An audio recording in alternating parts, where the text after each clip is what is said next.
It was not my house they took from me first. It was my name. At the front desk of Willow Creek Assisted Living, the young receptionist smiled politely and looked down at her clipboard. "Welcome, patient Calder." Patient. I opened my mouth to correct her. "My name is—" Elaine squeezed my arm, not hard, just enough. "It's okay, Mom," she said quickly. "She means resident." But that wasn't true, because once someone calls you a patient, they stop seeing you as a person. I was 72 years old, recently widowed, and until 6 weeks ago, I lived in the house my husband and I bought with money we earned cleaning offices at night while raising 2 children during the day. I cooked my own meals, paid my bills, drove myself to the market every Saturday. And yet, here I was, standing in a building that smelled like disinfectant and overcooked vegetables, being handed a laminated bracelet with my last name misspelled. "Temporary," the nurse said cheerfully as she snapped it around my wrist. Nothing about what followed felt temporary. Elaine chatted brightly while signing papers. My son Mark stood nearby, scrolling on his phone, occasionally nodding as if all this were routine. "You'll love it here," Elaine said. "They have bingo on Wednesdays." I hate bingo. I tried to say that, but my throat felt tight. 6 weeks earlier, I had mentioned, once, that I'd forgotten where I'd put my reading glasses. That was all it took. After that, every small thing became evidence. If I asked the same question twice, Elaine exchanged looks with Mark. If I paused mid-sentence, Mark finished it for me, wrongly. If I protested, they sighed. "See?" Elaine whispered once, not quietly enough. "She doesn't even realize." The day they moved me out of my house happened fast, too fast. A doctor I'd never met signed a report saying I showed early cognitive decline. A lawyer arrived with documents I didn't remember requesting. And suddenly, my children were helping me pack. They didn't let me choose what came. My photo albums were too cluttered. My documents were too confusing. My jewelry was safer with them.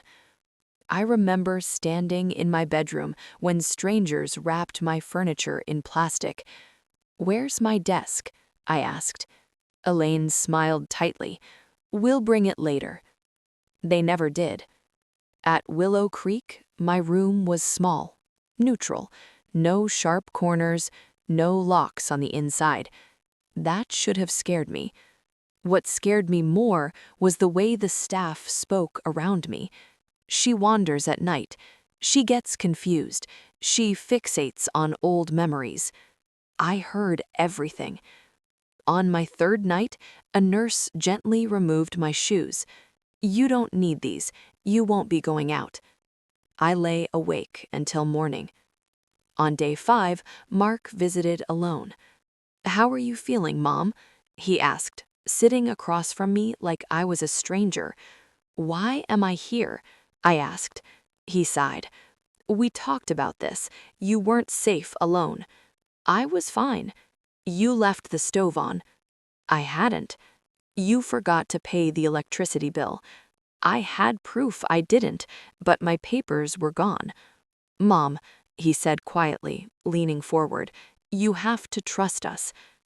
Trust. That word made my stomach turn. That night, I noticed something missing. My wedding ring, the one thing I'd kept on me when they packed everything else. I rang the call button. A nurse checked the room, then frowned. "It's not listed among your belongings," she said. My heart began to race. The next morning, I asked Elaine. "Oh," she said casually, "I took it home for safekeeping. You'd be devastated if you lost it." I already had. That afternoon, I overheard a conversation outside my door. Mark's voice. The house should be listed by next month. Elaine's reply, low and sharp. Make sure Mom doesn't find out. I pressed my hand over my mouth. They weren't helping me. They were removing me from my life so they could step into it. That night, I stared at the ceiling and made myself a promise. They thought I was confused. They thought I was weak.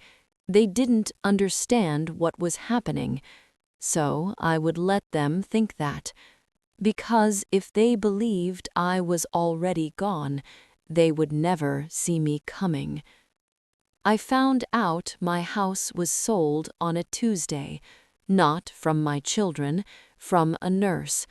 She was young, with tired eyes and a kindness that hadn't been trained out of her yet. Her name tag read Sophie. She handed me my afternoon tea and hesitated. I'm not supposed to say anything, she whispered, but congratulations on the sale. My fingers froze around the cup. Sale? Your house, on Cedar Lane. The room tilted. No, I said, that's not possible. I thought you knew. I didn't scream. I didn't cry. I thanked her, waited until she left, then locked myself in the bathroom. They sold my house, I whispered to my reflection. That afternoon, Elaine visited. I want the paperwork, I said. Her smile faltered. We talked about this. No, we didn't. That night, I didn't sleep. By morning, I knew the truth. They had forged my consent. The next day, Mark arrived. The house is gone. Why can't you accept that? Because it's my life. You're not living anymore, he scoffed. That was the moment something inside me hardened. That evening, Sophie returned. I need help, I said. At dawn, she showed me my records, a power of attorney, signed in my name. The signature was wrong. They had also been giving me sedatives. They said it was for anxiety, Sophie whispered. That night, I sat awake, clear-headed and furious. They thought I was powerless. They were wrong. Elaine came again, this time with lawyers, a capacity review. They questioned me, tested me, labeled me. I showed them the papers. The signatures didn't match. The medications weren't disclosed. The evaluation was suspended. They tried to move me, but that afternoon, someone from my past arrived. Thomas Hale, my husband's lawyer. He brought the original wills and a clause my children had forgotten. Authority reverted to him. The sale was frozen. The sedatives stopped. Investigators arrived. Within days, my children were removed from all control. The house sale was reversed. Charges were filed. I walked out of Willow Creek, not transferred, released. 6 months later, I stood in court. I spoke my name. I told the truth. They were found guilty. I walked away. Today, I live in my home. I make my own tea. I tend the garden. I write this down as a warning. If someone tells you they're doing this for your own good while taking everything from you, pay attention. I did, and I survived.